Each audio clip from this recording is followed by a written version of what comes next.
Welcome back to another installment of Coral Island for Dummies, featuring me, Dummy.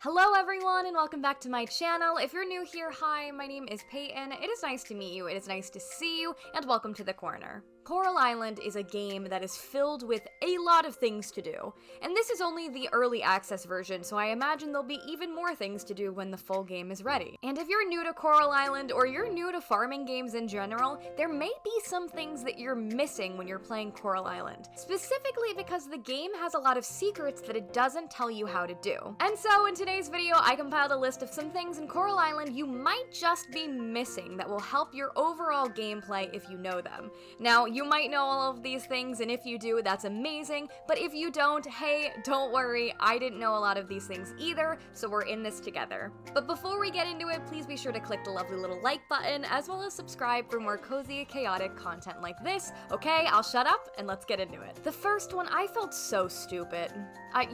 Most of these things I felt stupid when I realized, but if you're like me and you can't be bothered to make enough sprinklers, but you have a lot of crops, you may just find yourself hand watering your crops all the time. And while this is very relaxing, if you have a lot of crops on your farm, you're trying to make that money to buy an excessive amount of grass tiles, you might just find that watering your plants one at a time individually takes a little bit too long. Did you know that if you hold while trying to water your plants, it waters multiple crops? I think it's not gonna water like 20 crops, but if you hold on your mouse, it will water like a line, I think it's like 3 crops, which makes your life a lot easier. So if you hold on your mouse while you're watering crops, it will water more than just one at a time, and this will save you some time if you've got other places to be and other things to do in Coral Island. The next thing you may have missed in Coral Island is your character's speed. So you can adjust your character's speed several different ways.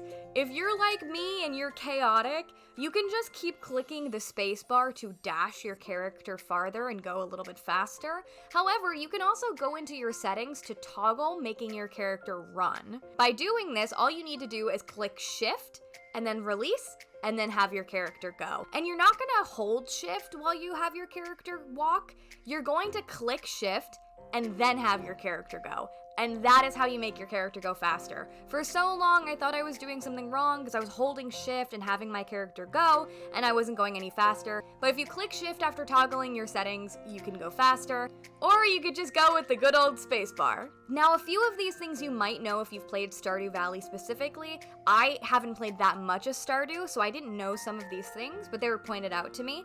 One of them, which is so helpful, you can change the name of your chests. So if you have a lot of items, and therefore a lot of chests, and you're organizing them, but sometimes you forget, like, oh, what is this chest meant to be for? I don't remember. You can actually name your chest to keep yourself organized, or to just, give it a name, whatever you want to do. This is something so small, but I think it really does help save some time, and so in case you didn't know, you can name your chests. The next one you might also know if you're familiar with Stardew Valley, but did you know that there is a calendar that tells you when all of the events and when all of the characters' birthdays are?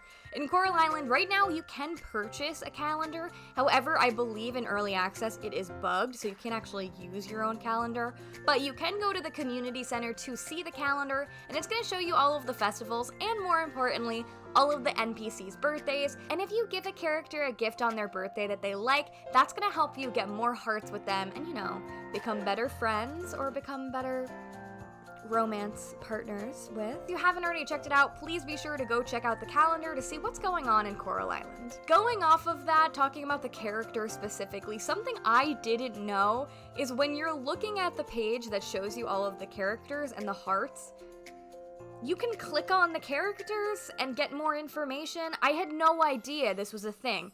You could just click on the character's picture and it's going to show you a little bit more about them, and it's going to save their likes and dislikes. So if you've given them an item that they really dislike, it's going to save it there so that you can remember, okay, maybe I shouldn't give them this thing. Or if it's something they really loved, now you'll know, oh hey, this character really loves this, let me make sure I give it to them in the future. This is another one that I felt like an idiot about, but hey, maybe you guys might not know about that as well. The next one is probably my favorite thing, but one of the best ways to make money, and also for me, just one of the most fun parts of Coral Island, are the sharks. There are sharks you can catch in this game, and if you catch these sharks, you are about to make a lot of money. Now, finding out when you can catch a shark specifically, we don't have all the details about, but I found success finding sharks on Zara's boat in the summertime in the afternoon. I don't really know the specific hours, but I always found luck if I went over there by like 10 a.m. and then I finished up by, I don't know what the military time conversion is. But when it's 17, from 10 to 17 is usually when I found luck. But yeah, you'll be able to find great white sharks in the summertime there, and also in the wintertime, you'll be able to find hammerhead sharks. Now, hammerhead sharks I haven't successfully caught yet. I do believe you need to upgrade your fishing rod to catch a hammerhead shark, but just in case you didn't know that sharks even existed, they absolutely do, and catching them is difficult, but very rewarding because you can sell them for a lot of money. Another thing that's rare in this game that you might not know about, there are some specific rare forageable items that if you use with one of your machines, you can make a lot of money. Specifically, there are 2 rare flowers. Now, I cannot pronounce the name of the flowers, so I'm gonna just pop them up on the screen, but there is a flower in the fall and there is a flower in the winter. You can't miss them, they're huge. However, they are rare, so you're not gonna see them all of the time, but if you use these specific flowers to make honey, you're going to make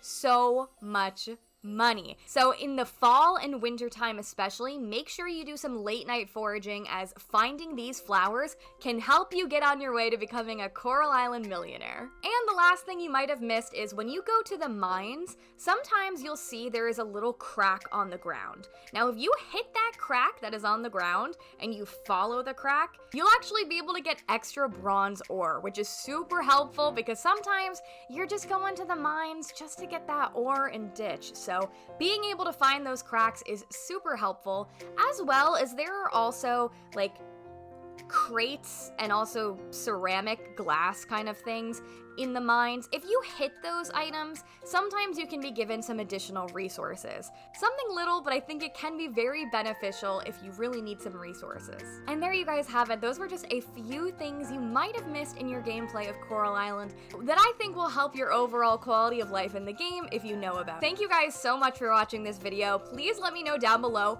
what am I missing? What is something you did not know was a thing until you realized was a thing in Coral Island and it totally helped you out? Being that this is such a new game, we're all here to help each other out, so even if you knew all of these things, or even if you didn't know all of these things, we all are here to help each other figure out this brand new, super exciting game. So please let me know your thoughts down below. Please be sure to like the video on the way out, as well as subscribe for more cozy, chaotic content. Specifically, if you like Coral Island, I love Coral Island, and I've been playing it a lot over here, featuring it in over 10 streams now, and also several other very fun and spicy Coral Island videos. So if you want to check those out, be sure to subscribe. Alright, thank you guys so much. I will see you in the next one. Bye bye!